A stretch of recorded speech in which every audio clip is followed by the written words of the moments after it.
Good morning. तो आज हम लोग डिस्कस करते हैं नेस्लिंग इन इंडिया।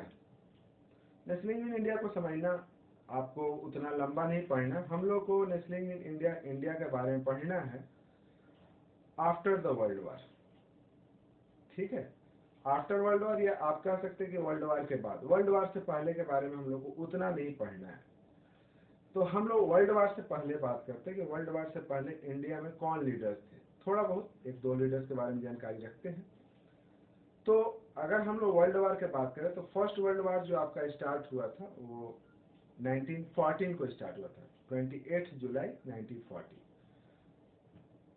वर्ल्ड वार से पहले इंडिया में महात्मा गांधी का पॉलिटिकली उनका कोई खास रोल नहीं था इंडियन पॉलिटिक्स पे, क्योंकि वो इंडिया में रहते भी नहीं थे। महात्मा गांधी जो रहते थे वो अफ्रीका में रहते थे। इंडिया में उस समय 3 पॉपुलर नेता थे, लाल बाल पाल। लाल बाल पाल, लाला लाजपत राय, बाल गंगाधर तिलक और बिपिन चंद्र पाल। ये लोग काफी पॉपुलर नेता होते थे, काफी पावरफुल भी थे। बाल गंगाधर तिलक की काउंटिंग जो थी ना बहुत बड़े नेताओं में होती थी, और अक्सर वो अंग्रेजों के खिलाफ टाइम टू टाइम रिवॉल्ट करते रहते थे, विद्रोह करते रहते थे, और उसी किसी कारण से किसी एक विद्रोह में उनको जेल में रखा गया था। वर्ल्ड वार से पहले की बात। अब हम वर्ल्ड वार के समझते हैं। आपको पता होना चाहिए कि वर्ल्ड वार जो था, वर्ल्ड के मतलब पूरा जो वर्ल्ड के जितने भी कंट्री थे, जितने कंट्री कहने का मतलब खासकर आप यूरोपियन कंट्री की बात कीजिए। ये जो वर्ल्ड वार हो रहा था ये यूरोपियन कंट्री के बीच में ही हो रहा था।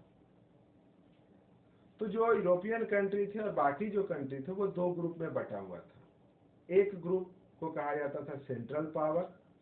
सेंट्रल पावर में आपका आता था जर्मनी, ऑस्ट्रिया, बुल्गारिया और तुर्की। तुर्की एकदम याद रखिएगा, तुर्की जरूरी है। तो ये जो तुर्की था वो सेंट्रल पावर में था, और उसी सेंट्रल पावर में आपका जर्मनी, ऑस्ट्रिया, बुल्गारिया और तुर्की। उसके अलावा भी बहुत सारे कंट्री थे, उसके अलायंस कहलाते थे। दूसरे ग्रुप की अगर बात कीजिए तो दूसरे ग्रुप में कौन था, तो दूसरे ग्रुप में था Britain, France, America, Russia, China, India और बहुत सारे उसके भी अलायंस। ये 2 ग्रुप हो गया। अब इनका लड़ाई का कारण क्या था, तो लड़ाई का जो सबसे बड़ा मुद्दा था वो था इंडस्ट्रियलाइजेशन। उस समय यूरोप के अंदर में इंडस्ट्रियलाइजेशन, इंडस्ट्रीज की होड़ मची हुई थी। नए नए इंडस्ट्रीज खुल रहे थे। जब नया नया इंडस्ट्री खुल रहा था तो इंडस्ट्रीज के लिए उनको क्या चाहिए, तो इंडस्ट्रीज के लिए उनको चाहिए था रॉ मटेरियल, इंडस्ट्रीज के लिए चाहिए था उनको मार्केट, इंडस्ट्रीज के लिए उनको चाहिए था चीप लेबर। और ये सब उनको अपने यहाँ नहीं मिल रहा था। उसके लिए उनको एक पुअर कंट्री चाहिए था जहाँ पे एक डेंस पॉपुलेशन हो, जहाँ पे आसानी से वो अपने मार्केट का बना हुआ या अपने फैक्ट्री का बना हुआ प्रोडक्ट को लाके बेच सके। ऐसा एक कंट्री चाहिए था जहाँ से उनको सस्ता लेबर मिल सके। एक ऐसा कंट्री चाहिए था जहाँ से उस कंट्री का रिसोर्स को वो यूटिलाइज कर सके। और इसीलिए क्या था कि यूरोपियन कंट्री आपस में फाइट करते थे, और इसी का नतीजा था first world war. First world war जो स्टार्ट हुआ था 28 जुलाई को स्टार्ट हुआ था, और ये लास्ट किया था 11 नवंबर 1918 को। करीब करीब 4 साढ़े 4 साल ये वर्ल्ड वार खींचा। उस समय ब्रिटिश जो था हम लोगों को गुलाम बना के रखे हुए था। हमारा जो पूरा एडमिनिस्ट्रेशन सिस्टम था, जस्ट लाइक हमारा जो गवर्नमेंट था, वो पूरा का पूरा ब्रिटेन के हाथों में था। एक गवर्नमेंट को रन करने के लिए क्या चाहिए, तो पैसा। और उसको जो पैसा मिलता है वो मिलता है हम लोग जो आम आदमी होते उसके टैक्सेस से। तो सेम उस समय में ब्रिटेन को जो इनकम का जरिया था ना, वो इंडियन से जो टैक्स वसूल करते थे या इंडियन का जो रिसोर्स था उसी से उनको इनकम होता था। जैसे ही वर्ल्ड वार स्टार्ट हुआ तो इंडियन के सामने एक नया इकोनॉमिक कंडीशन या एक नया इकोनॉमिक सिचुएशन पैदा हो गया। हुआ क्या, हुआ ये कि वर्ल्ड वार में इंग्लैंड का जस्ट लाइक बहुत सारे कंट्री थे, उनका बहुत सारा पैसा जो था वो वार के ऊपर खर्च हो रहा था। तो जिस तरीके से आप जानते हैं कि जैसे ही वार स्टार्ट होता है तो वार कोई डंडा से तो लड़ा नहीं जाएगा, जुबान से लड़ा नहीं जाएगा। लड़ना है तो वेपन्स से, और वेपन्स के लिए आपको चाहिए पैसा। तो उस समय इंग्लैंड का भी बहुत ज़्यादा जो पैसा था वो डिफेंस के ऊपर खर्च हो रहा था, और उस खर्च को पूरा करने के लिए उसने क्या किया कि जो इंडियन लोग थे या इंडिया कहिए, उनके ऊपर में क्या किया कि जो टैक्सेस लगते थे उस टैक्सेस को उसने इंक्रीज कर दिया। कस्टम ड्यूटीज पे जो टैक्स लगते थे उसको इंक्रीज कर दिया। और इवन फर्स्ट टाइम ब्रिटिशर्स ने इंडिया में इनकम टैक्स लाया। इनकम टैक्स मतलब आप जो भी कमा रहे हैं उसका कुछ पार्ट आप ब्रिटिशर्स को दीजिए। यहां तक तो ठीक था। बहुत सारे जो गांव के लोग थे, काफी आप जान ही रहे हैं कि सबसे ज्यादा अगर किसी के जिंदगी पर असर पड़ा तो गांव के गरीब लोग थे। 1913 वर्ल्ड वार से ठीक पहले 1918 वर्ल्ड वार एंड तक लगभग जितने भी गुड्स थे मार्केट के अंदर उनका प्राइस जो था लगभग डबल हो चुका था। महंगाई आसमान छू रही थी, और उस महंगाई में मार खा रहा था गरीब आदमी, एक विलेज का गरीब आदमी, क्योंकि सामान का दाम तो बढ़ रहा था, जो गुड्स थे उसके प्राइस बढ़ रहे थे, लेकिन उसका इनकम तो नहीं बढ़ रहा था। तो सबसे ज्यादा प्रॉब्लम उन लोगों को हुआ। इवन जो उस समय विलेजर्स थे इंडिया के अंदर में, उनको जो ब्रिटिशर्स थे जो जबरदस्ती से क्या करते थे, सोल्जर्स में भर्ती कराते थे, क्योंकि उस समय वर्ल्ड वार के लिए उनको सोल्जर्स की जरूरत थी। ये तो हुआ वर्ल्ड वार और इंडिया का। लेकिन वर्ल्ड वार जब स्टार्ट हो रहा था तो उससे पहले इंडिया ब्रिटिशर्स जो थे वो सिक्योरिटी चाहते थे कि जो इंडियन है वो ब्रिटिशर्स का सपोर्ट करे। मतलब जब तक ये वर्ल्ड वार चले तब तक कोई इंडियन जो है वो ब्रिटिशर्स के अगेंस्ट में किसी तरह का रिवॉल्ट नहीं करे, किसी तरह का कोई मूवमेंट स्टार्ट नहीं करे। इस चीज की सिक्योरिटी चाहते थे। तो हम आपको पहले ही बताएं कि उस समय इंडिया में जो मेन लीडर्स थे, वो मेन लीडर्स कौन थे? तो बाल गंगाधर तिलक। बाल गंगाधर तिलक को अंग्रेजों ने क्या किया, सबसे पहले ब्रिटिशर्स ने उनको जेल से छोड़ दिया और उनके साथ एक समझौता किया गया, और उसमें ये फाइनल किया गया कि इंडियन जो है वर्ल्ड वार में ब्रिटिशर्स का सपोर्ट करेंगे, और जब तक वर्ल्ड वार चलेगा वो उसके खिलाफ कोई मूवमेंट या रिवॉल्ट नहीं करेंगे। बदले में ब्रिटिशर्स जो है वो इंडियन को स्वराज देंगे। स्वराज दैट इज उसी को इंग्लिश में हम लोग होम रूल करते हैं। तो बाल गंगाधर तिलक ने ब्रिटिशर्स से स्वराज का डिमांड किया। स्वराज, स्वराज का मतलब यहाँ पे ये था, आजादी नहीं था, कंप्लीट आजादी नहीं था। स्वराज का मतलब था कि विद इन कंट्री, या आप उसको होम रूल कहिए, तो होम रूल में था कि विद इन अ कंट्री, मतलब इंडिया के बाउंड्री के अंदर जितने भी रूल्स एंड रेगुलेशंस होंगे और जो एडमिनिस्ट्रेशन सिस्टम होगा वो इंडियन के अंदर में, इंडियन ही मतलब कि पूरा एडमिनिस्ट्रेटिव पावर इंडिया के विद इन जो बाउंड्री के अंदर होगा वो इंडियन के हाथों में होगा। जो लॉ बनाया जाएगा इंडिया के अंदर वो इंडियन के थ्रू बनाया जाएगा, और बदले में हम आपको वर्ल्ड वार में सपोर्ट करेंगे। ब्रिटिशर्स के सामने उस समय कोई चारा था नहीं, उसने हामी भर दी, बोला ठीक है आप वर्ल्ड वार में हमको सपोर्ट कीजिए, और जब वर्ल्ड वार खत्म होगा तो हम आपको स्वराज देंगे। तो इस तरीके से ये डील फाइनल हो गया। इंडिया में उस समय होम रूल स्टार्ट हुआ, होम रूल मूवमेंट, उसको होम रूल मूवमेंट कहते हैं, स्वराज स्वराज हिंदी में हम लोग करते हैं और ऐसे होम रूल करते हैं। होम रूल मूवमेंट जो था वो दो लोग चला रहे थे, इसके जो फाउंडर थे एनी बेसेंट और बाल गंगाधर तिलक। तो बहुत सारे जो इंडियन, आपको बताया ना कि वर्ल्ड वार जब स्टार्ट हुआ तो इंडियन के सामने बहुत सारी समस्याएं थी, उनके ऊपर बहुत सारा टैक्स बढ़ा दिया गया, और जो बहुत सारे गुड्स थे उसका प्राइस डबल हो गया, उनको फोर्सली सोल्जर्स में भर्ती कराया जाता था और उनसे जोर जबरदस्ती से काम लिया जाता था। लेकिन उनको सब कुछ लगने लगा कि चलिए ये जो भी प्रॉब्लम्स है ये वर्ल्ड वार तक ही सीमित है, आफ्टर द वर्ल्ड वार ये सारा प्रॉब्लम सॉर्ट आउट हो जाएगा, क्योंकि हम लोग को स्वराज मिल जाएगा। तो ये होप के साथ थे, वर्ल्ड वार चलता रहा। वर्ल्ड वार में हम आपको बता दिए हैं कि वर्ल्ड वार 2 ग्रुप में, ये बार बार आपको बता रहे हैं कि वर्ल्ड वार आप स्टार्ट रखिएगा, याद रखिएगा कि 2 ग्रुप में हुआ था, एक सेंट्रल पावर, और सेंट्रल पावर की में था आपका जर्मनी, बुल्गारिया, ऑस्ट्रिया, तुर्की और उसके अलायंस, और दूसरा एलाइड पावर जिसमें ब्रिटेन, फ्रांस, अमेरिका, चाइना, ये सब, और सेंट्रल पावर की हार हुई थी, मतलब तुर्की की हार हुई थी। अब हम लोग बात करते हैं महात्मा गांधी की। तो हम बोले वर्ल्ड वार से पहले महात्मा गांधी का इंडियन पॉलिटिक्स में किसी तरह का कोई रोल नहीं था, वो इंडिया में नहीं रहते थे। वर्ल्ड वार से पहले महात्मा गांधी अफ्रीका में रहते थे, और अफ्रीका में उन्होंने जो वहां के ब्लैक पीपल थे उनके राइट्स के लिए एक लंबी लड़ाई लड़ी थी, और अफ्रीका के अंदर में उनका अधिकार दिलाने के लिए वो कई बार जेले गए, और एक तरीके से वहां पे वो जो थे ना लड़ाई लड़ रहे थे, और ब्लैक पीपल जो थे उनकी लड़ाई लड़ रहे थे कि किसी तरह से उनको जो है वहां पे कुछ अधिकार मिल सके। जनवरी 1915 में, मतलब वर्ल्ड वार स्टार्ट हुआ आपको जुलाई 1914 में, और जनवरी 1915 में महात्मा गांधी इंडिया आते हैं।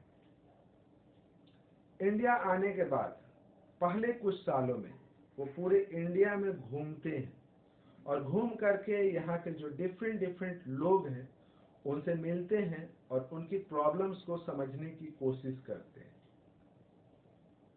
महात्मा गांधी जब इंडिया आए तो इंडियंस को ब्रिटिशर्स से लड़ने के लिए एक नया तरीका, एक न्यू मोड ऑफ फाइट लाए, और उनको जो नया लड़ने का जो तरीका था उसको हम लोग कहते हैं सत्याग्रह। अब ये सत्याग्रह क्या है?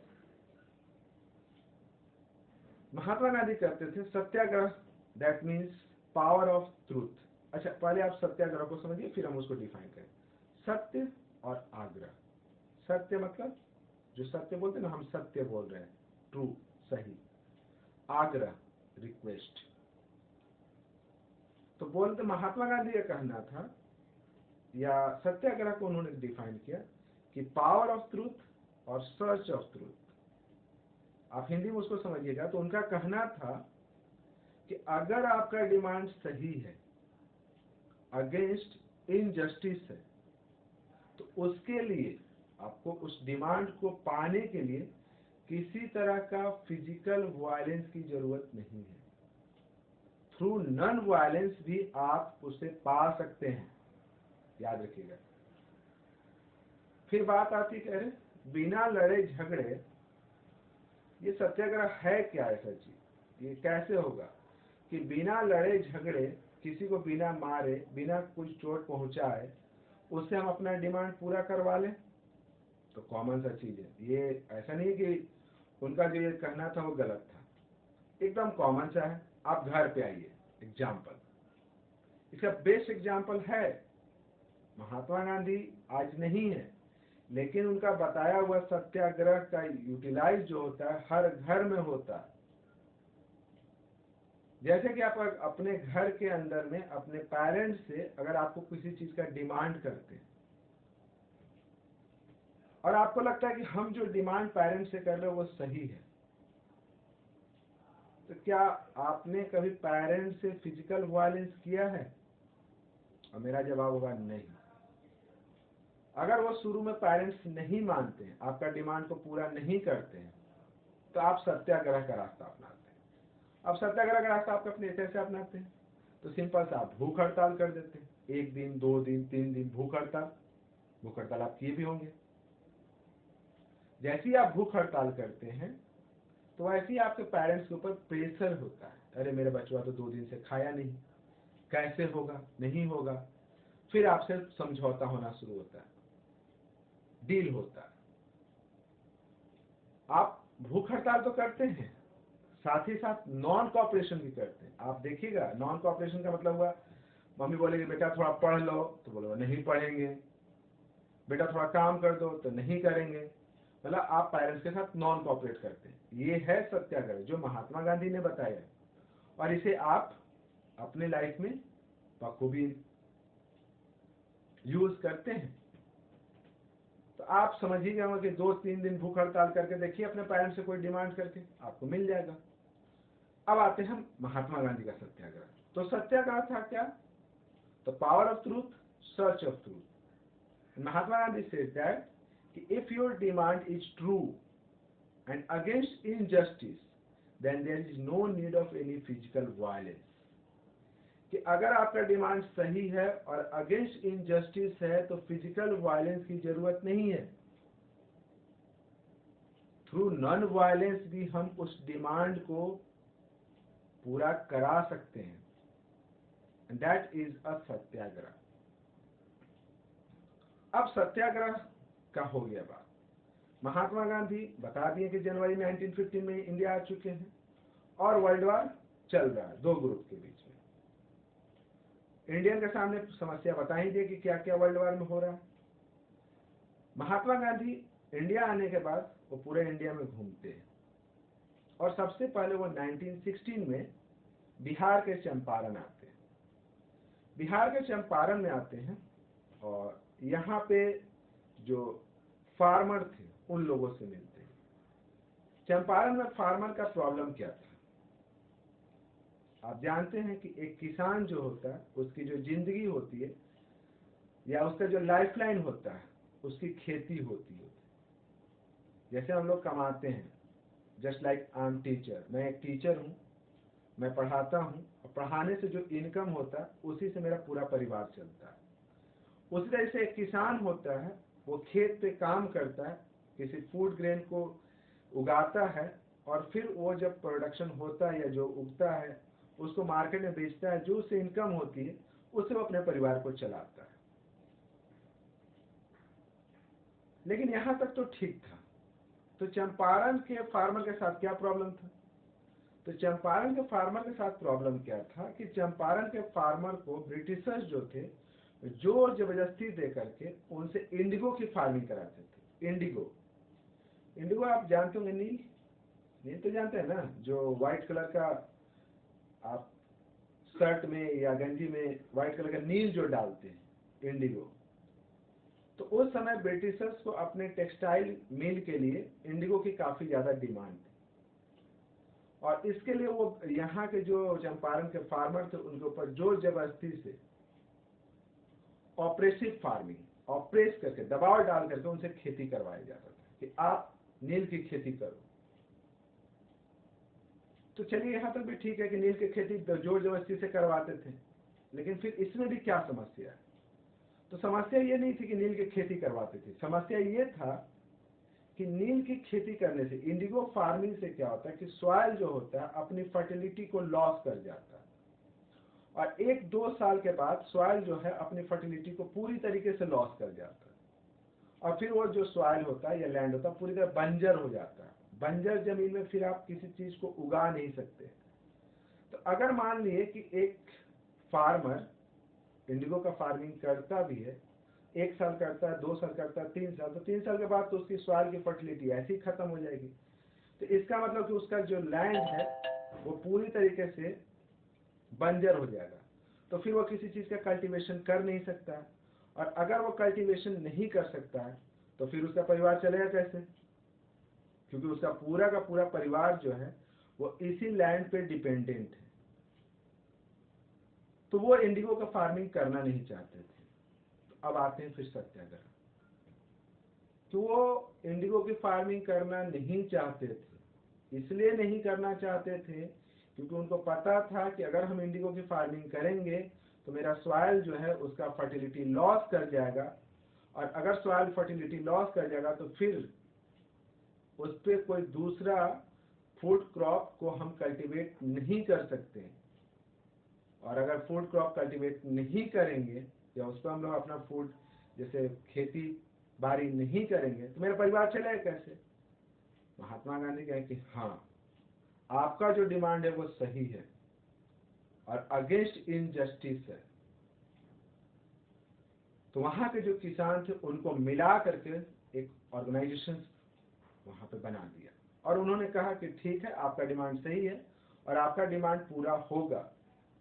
जब कभी भी हम आंदोलन करेंगे तो आप मेरा सपोर्ट करना। और वो जाकर के जो वहां के चंपारण के फार्मर थे उनको सत्याग्रह के बारे में समझाया। ये कब की बात है? 1916। चंपारण आपका बिहार में पड़ता है। ठीक है, यहां तक समझ में आया? तो हम लोग चंपारण के बारे में डिस्कस कर रहे थे।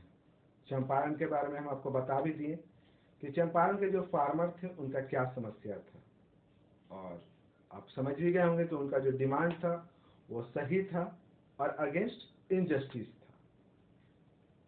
उसके बाद चंपारण के बाद 1917 में महात्मा गांधी खेड़ा डिस्ट्रिक्ट है। खेड़ा डिस्ट्रिक्ट आपको गुजरात में पड़ता है। वहां के जो फार्मर थे वो जो क्रॉप फेलियर, एक तो क्रॉप फेलियर हो गया था और दूसरा एपिडेमिक, महामारी का थे, उससे वो परेशान थे। जबकि ब्रिटिशर्स जो थे पूरी तरीके से वर्ल्ड वार में इंगेज था।